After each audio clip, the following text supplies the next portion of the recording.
আজকে ঈশানকে কে খাইয়ে দিচ্ছে? ঈশানের দিদি। তো সকালবেলা মুড়ির গুঁড়ো করে নিয়ে এসেছিলাম।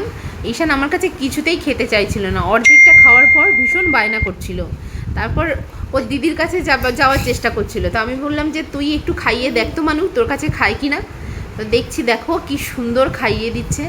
আর দেখো, আমার মেয়ের না একটা ব্যাপারে আমার প্রচণ্ড গর্ব হয়, সেটা হচ্ছে যে কোনো কাজ যদি ও একবার দেখে নেয় তো সেটা এত নিখুঁত করে করে। তো আজকে কিন্তু প্রথমবার ও ঈশানকে খাইয়ে দিচ্ছে, কিন্তু দেখো যেন মনে হচ্ছে কত পাকা হাত। কতবার যেন ও বাচ্চাদেরকে খাইয়েছে, এমনভাবেও খাইয়ে দিচ্ছে।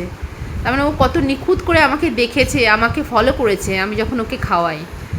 তো দেখো কত ভালো লাগে এই সব মুহূর্তগুলো না, একটা মায়ের কাছে কতটা মূল্যবান সেটা যারা যারা মা তারা সবাই বুঝবে। তো চলো, আমি ভাবলাম এই সুন্দর মুহূর্তটা তোমাদের সাথে একবার শেয়ার করি, তাই আমি ভিডিওটা আপলোড করলাম। কেমন লাগলো অবশ্যই কিন্তু তোমরা কমেন্ট বক্সে জানাবে। ভিডিওটাতে কিন্তু একটুও ভয়েস ওভার দেওয়ার আমার ইচ্ছা ছিল না, আমি চেয়েছিলাম অরিজিনাল ভিডিও দিতে, কিন্তু ও যখন খাচ্ছিল না তখন আমার টিভিটা চলছিল আর টিভিতে গান হচ্ছিল। আর তোমরা জানো গান চললে কপিরাইট এসে যায়, সেই জন্য আমাকে বাধ্য হয়ে ভয়েস ওভার দিতে হলো। নাহলে আমার খুব মন ছিল যে অরিজিনাল যে ভিডিও মানে সাউন্ডটা সেটা তোমাদের সাথে শেয়ার করি, কিন্তু দুঃখের বিষয় সেটা করতে পারলাম না।